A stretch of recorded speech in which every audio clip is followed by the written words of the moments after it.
Hello geeks and gamers, Matt Lemke here with Through Gamer Goggles, gamer-goggles.com. And today we have another box breaking. This box breaking is from Mage Wars.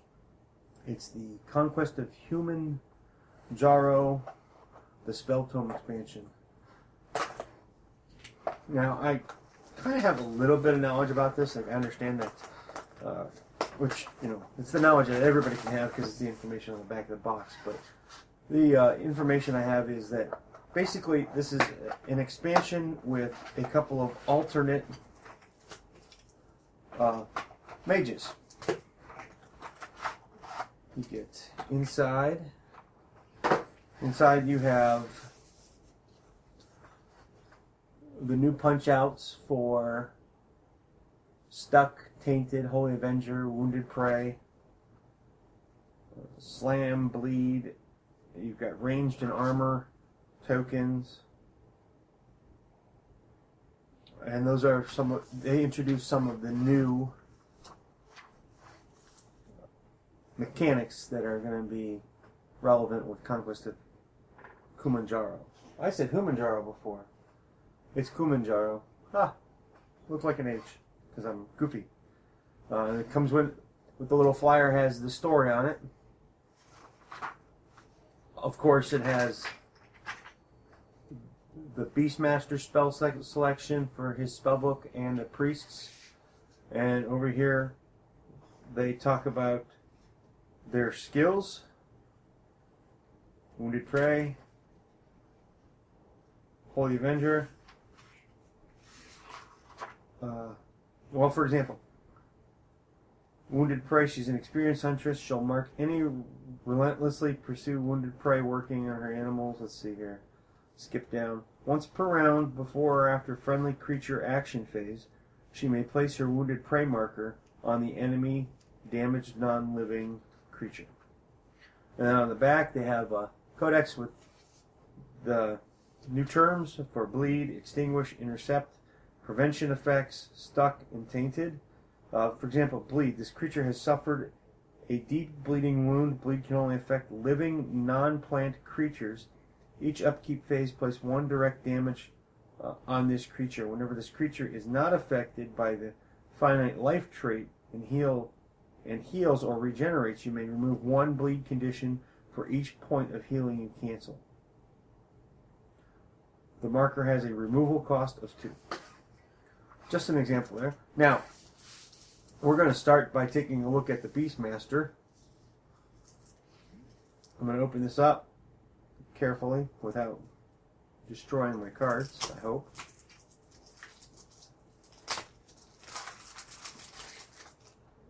Okay. So, well, knowing what I knew about this and that they were different, I went ahead and grabbed my other mage. And we're going to zoom in a little bit. Very first thing you notice is one's male and one's female. Now, sliding that aside,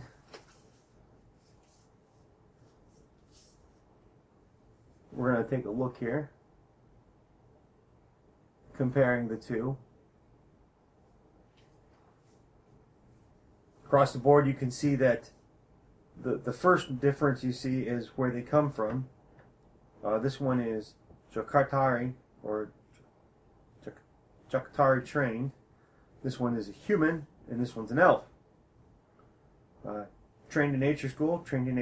Fire spells cost more, but that's same school training is the same. Or the original Beastmaster has quick summoning, while the new one has wounded prey, sprinting, and the archery skill, and the original has a pet and the battle skill. They both have the same basic abilities for their attacks. Now I'm going to slide those aside.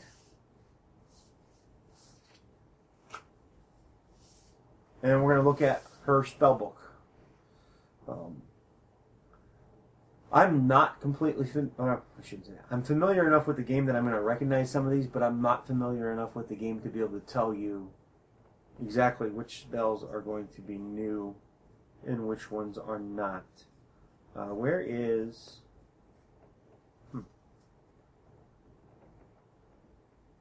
Surging Wave. Dire Wolf. I'm pretty sure that's a new creature. 2 Dire Wolves. More Surging Waves. Bridge Trolls. Quite a few of them. Dwarf's Panzerguard. We have Galador, the Protector of Stray Wood. He's legendary. You have Gargoyle Sentry, Giant Wolf Spider, Guardian Angel, Mukunda, which is one of the cards they featured on Facebook, so pretty sure he's new.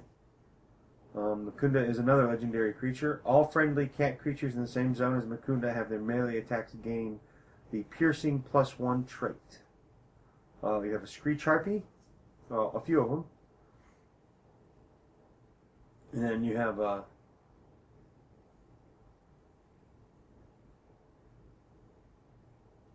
Akiro's Battle Cry. You have Drained Soul. Reflex Boots.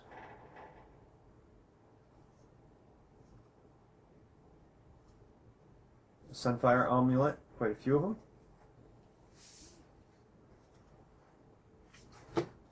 And then we're going to move to the Priest and the Priestess. And again, we're going to do a quick comparison. And obviously, since I said Priest and Priestess, one is male and one is female. I'm sure that their base stats are all going to be identical, since that's what they did with the first one, but we'll take a look at that in a second here. Both Priest and Priestess are in white. One is Malachi. Malachi is a high elf, whereas Westlock is also a high elf. And right across the top, you see that there is a difference in their stat block of 120, 32 to the 34 for the life. And then, obviously, they're both trained in the Holy School. Dark spells cost triple during Spellbook creation. The Priest, on the second Priest, on the Priest, not the second Priest, on the one from Kumanjaro, the Priest counts as a Priestess using spells which say Priestess only. Well, that's a good thing to note. Some people would say that doesn't work. Now, the original abilities were Divine, Reward, and Restore, while the new Priest/Priestess type character has the Holy Avenger and Malachi's Fire. Holy Avenger is a non-legend when a friendly non-legendary holy creature comes into play, you may make it your Holy Avenger. And here I was thinking it was a sword.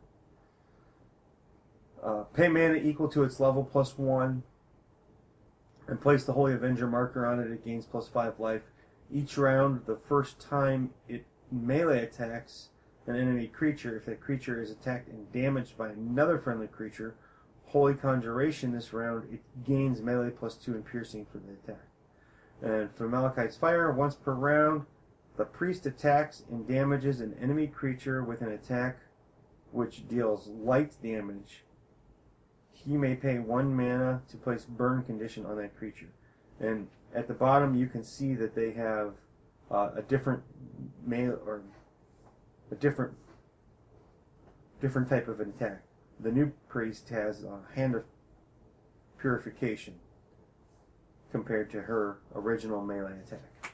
So now we're going to set them aside, and we're going to look at the Priest's Spellbook, or effectively, what is this Spellbook? I mean, it's nobody's Spellbook because of the way the game is, but you have a Colossus Belt, a Dispel Wand, which can fill one of 2 slots,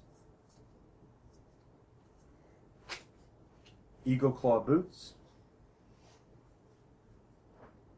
Hunting Bow. Interesting. I would figure that would go to a Beastmaster.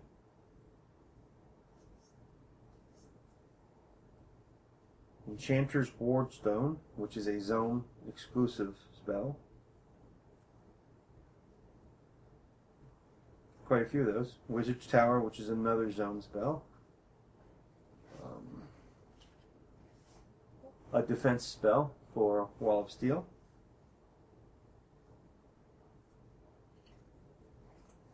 We have a Spiked Pit, which is a trap. Armor Ward. Divine Might. Creature's attack gains the Ethereal trait. Pretty cool. Enchantment Transfusion.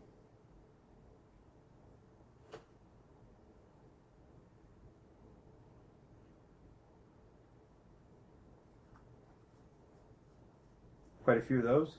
Healing Charm. Makes sense for a priest. And that is all of the spells in his spellbook. So, in the Kumanjaro Spell Tome expansion, you receive the tokens you need for tokens/markers you need for the game, the relevant background story, and the relevant information on the priests and priestesses in the new parts of the codex. You receive the new priest, their card, a spell book for the priest, the new Beastmaster, and the spells relevant for the Beastmaster. Thanks for watching, and if you have more questions about Mage Wars, you can always seek Mage Wars out at magewars.com or find them on Facebook. They have a tremendous community following on Board Game Geek. They have a tremendous community following on their own website. And if you like this video and you're watching it on our blog, feel free to click any of the social media links on the right-hand side of your screen to keep up to date with all of the information that we share with you. It's been a box breaking of Conquest of Kumanjaro from Arcane Wonders for the game Mage Wars. Thanks for watching.